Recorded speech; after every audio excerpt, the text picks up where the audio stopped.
News 18 India. 75वें गणतंत्र दिवस के मौके पर दिल्ली में कर्तव्य पथ पर भारत की महिला शक्ति की झलक दिखी। राष्ट्रपति द्रौपदी मुर्मू ने 75वें गणतंत्र दिवस के मौके पर तिरंगा फहराया और इसके बाद गणतंत्र दिवस कार्यक्रम की शुरुआत हो गई। सबसे पहले 100 महिला कलाकारों ने शंख, नगाड़े और दूसरे पारंपरिक वाद्य यंत्रों के साथ परेड का शुभारंभ किया। ऐसा गणतंत्र दिवस के इतिहास में पहली बार हुआ, क्योंकि अभी तक हमेशा गणतंत्र दिवस परेड की शुरुआत सेना के बैंड के साथ होती थी। इसके अलावा परेड में पहली बार तीनों सेनाओं की तरफ से महिला सिपाहियों की टुकड़ी एक साथ शामिल हुई। तीनों सेनाओं की महिला सिपाहियों की इस टुकड़ी की अगुवाई भारतीय सेना की कैप्टन संध्या राव ने की। इसके बाद भारत की तीनों सेनाओं में नर्सिंग सर्विस से जुड़ी 144 महिला सिपाहियों ने एक साथ कर्तव्य पथ पर कदम ताल किया। यह भी गणतंत्र दिवस के इतिहास में पहली बार हुआ। 75वें गणतंत्र दिवस के मौके पर भारत की मातृशक्ति की झलक झांकियों में भी नजर आई। वायुसेना और सेना के लिए रिसर्च करने वाली संस्था डीआरडीओ की झांकी में महिलाओं की बढ़ती भागीदारी को दर्शाया गया। लेकिन 75वें गणतंत्र दिवस पर महिला शक्ति की झलक ही दुनिया ने नहीं देखी, बल्कि 40 साल पहले बंद हो चुकी एक परंपरा को दोबारा शुरू किए जाने की भी चर्चा पूरे देश में होने लगी।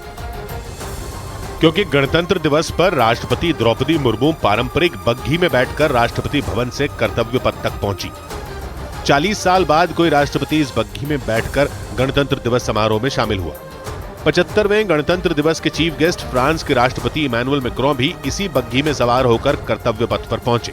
लाल रंग की इस बग्घी को खींचते हुए घोड़े और राष्ट्रपति की अंगरक्षक टुकड़ी जैसे ही कर्तव्य पथ पर पहुंची, 40 साल पहले बंद हो चुकी परंपरा की दोबारा शुरुआत हो गई। बीते 40 साल से गणतंत्र दिवस पर राष्ट्रपति कार के जरिए समारोह में शामिल होने आते थे। 1950 में पहले गणतंत्र दिवस पर इस बग्घी का इस्तेमाल किया गया था। तब देश के प्रथम राष्ट्रपति डॉक्टर राजेंद्र प्रसाद इसमें बैठे थे।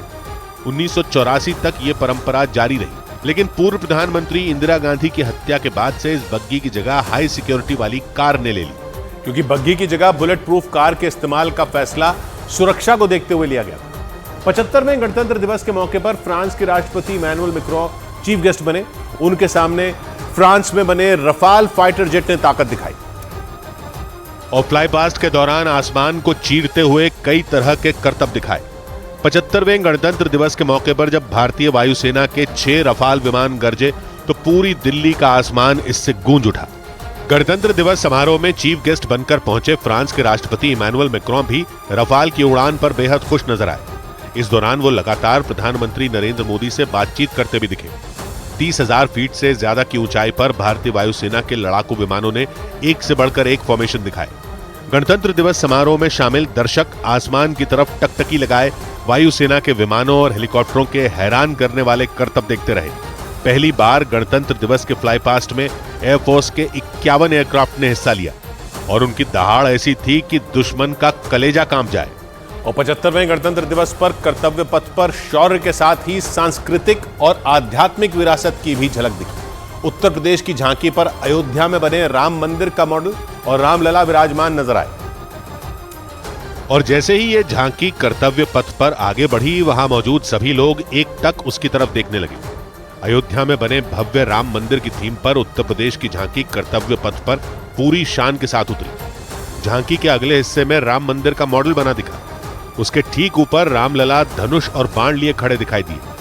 कर्तव्य पथ पर उत्तर प्रदेश की झांकी पर विराजमान रामलला ने सभी का मन मोह लिया। उत्तर प्रदेश की झांकी की थीम विकसित भारत समृद्ध विरासत रखी गई, इसलिए उस पर राम मंदिर और महाकुंभ के कलश के साथ साथ जेवर में बन रहे इंटरनेशनल एयरपोर्ट और रैपिड रेल का मॉडल भी नजर आया।